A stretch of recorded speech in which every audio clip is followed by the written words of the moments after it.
Here are some recommendations by the United States Department of Agriculture for growing apples. This information was sourced from the USDA and other online resources.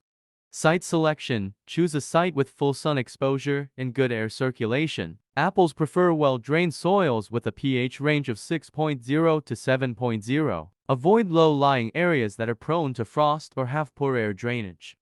Apple variety selection. Select apple varieties that are well suited to your climate, region, and intended use: fresh consumption, baking, cider. Consider factors such as chilling requirements, disease resistance, and pollination compatibility.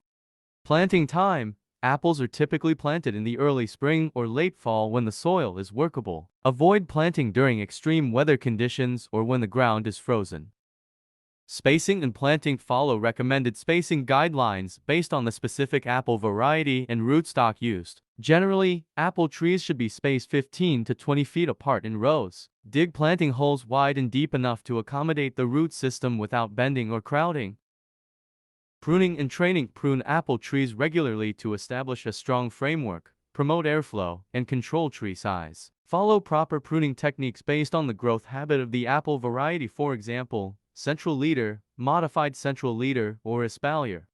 Fertilization. Apply fertilizers based on soil test recommendations and the nutrient requirements of apple trees. Nitrogen, phosphorus, and potassium are essential nutrients for apple trees. The specific fertilizer rates and timing may vary based on soil conditions, tree age, and local recommendations. Watering. Provides adequate water to newly planted apple trees and throughout the growing season. Irrigate deeply but infrequently to encourage deep root development. Monitor soil moisture levels and adjust watering based on weather conditions and tree needs.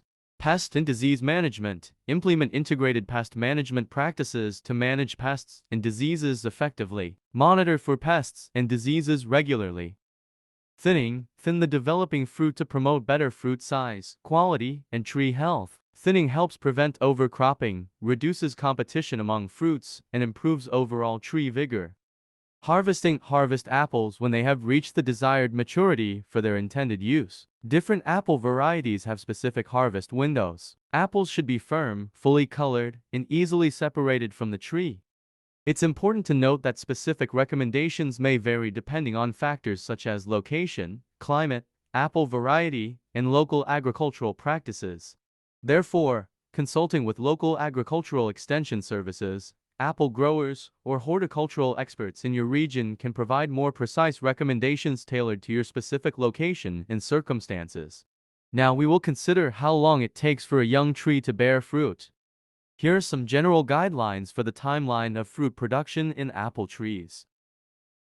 First year. In the first year after planting, the focus is on establishing a healthy root system and vegetative growth. It is unlikely for the tree to bear fruit during this initial year. Second year. Some early maturing apple varieties or dwarfing rootstocks may produce a few blossoms or small fruit in the second year. However, it is still common for most apple trees to focus on vegetative growth rather than significant fruit production during this stage. Third to fifth year. By the third to fifth year, apple trees typically start producing a modest crop of fruit. The yield can vary depending on the tree's growth, health, and vigor. It's important to note that the fruit quality and quantity may continue to improve in the following years as the tree Full production. Apple trees generally reach full production and yield their maximum potential crop by the 5th to 8th year after planting, although this can vary depending on the specific apple variety and growing conditions. It's worth mentioning that fruit production can also be influenced by factors such as proper pollination, disease and pest management, appropriate pruning, and adequate nutrition and care. It's essential to provide proper cultural practices, including appropriate irrigation, fertilization, and pest control, to support the tree's health and productivity.